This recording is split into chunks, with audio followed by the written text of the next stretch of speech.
بھائی نے کویسچن کیا کہ جو آج کل منڈی میں وزن کر کے جانور بیچے جاتے ہیں، مثلا جب کوئی گاہک جاتا ہے تو منڈی والا کہتا ہے کہ بھئی یہ گائے ہے، اس کا 1 کلو مثال کے طور پر 500 روپے کا۔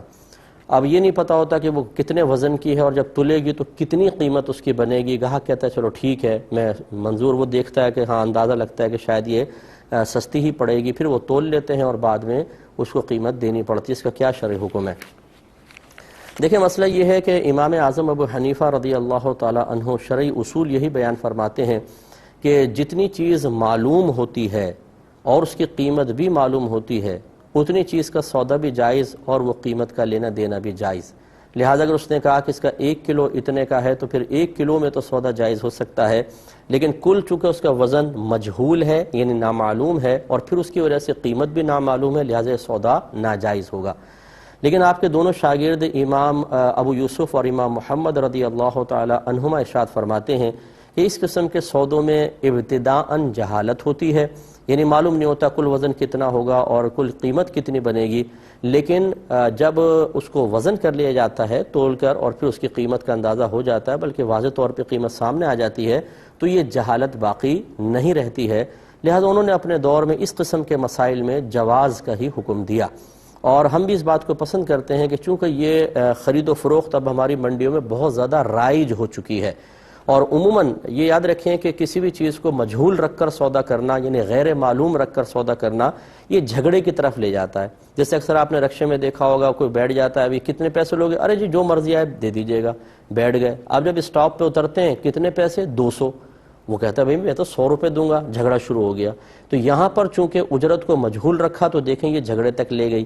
تو یہ شریعت نے اس لیے کسی چیز کو مجہول رکھنا منع کیا ہے کہ آگے چل کے پھر لڑائی جھگڑا فتنہ فساد ہوتا ہے، جبکہ اس قسم کے مسئلے میں آپ دیکھ لیں کہ گاہک ہو یا دکاندار دونوں ذہنی طور پہ بالکل راضی ہوتے ہیں، جتنا گائے کا وزن ہو جائے اتنی قیمت دے دی جاتی ہے، بعد میں کوئی جھگڑا فتنہ فساد نہیں ہوتا۔ تو چونکہ جہالت مفضی للمنازعات نہیں ہے تو ہم اس کا حکم جواز ہی دیتے ہیں۔ ایک کویسچن یہ کیا گیا تھا کہ یہ آسٹریلین گائے جو ہیں ان کی قربانی کا کیا شرعی حکم ہے؟ دیکھیں، نبی کریم صلی اللہ علیہ وسلم نے جو قربانی کے جانوروں کا تعارف اپنے گویا کے عمل کے ذریعے پیش فرمایا، وہ 3 طرح کے جانور تھے۔ ایک مینڈھا یعنی دمبا جس کو کہتے ہیں، اور بکرا بکری۔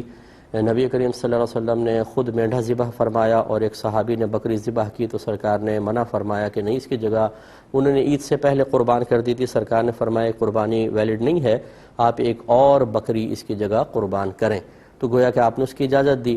اسی طرح آپ نے ازواج مطہرات کے لیے گائے کی قربانی فرمائی اور اپنے ہاتھ سے اونٹ بھی نحر فرمائے ہیں۔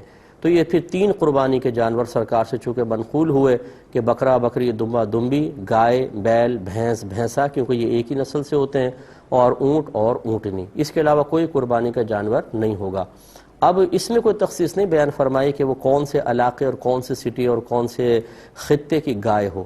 سرکار نے جو گائے ذبح فرمائی یقینی سی بات ہے وہ عرب کنٹریز کی گائے تھی، وہ تو یہاں پر نہیں ہوتی ہمارے پاکستان میں، تو کیا مطلب اب پاکستان کی گائے قربان ہم نہیں کر سکتے ہیں؟ تو اسی طریقے سے اگر آسٹریلیا کی گائے ہے اور واقعی وہ گائے ہے تو پھر اس میں شرعاً کوئی حرج نہیں ہے، چونکہ وہ گائے ہے۔ اب چاہے وہ آسٹریلیا سے نسبت ہو، اس کی US سے ہو، UK سے ہو، لیکن چونکہ وہ گائے ہے تو اس کی قربانی شرعاً بالکل جائز ہوگی۔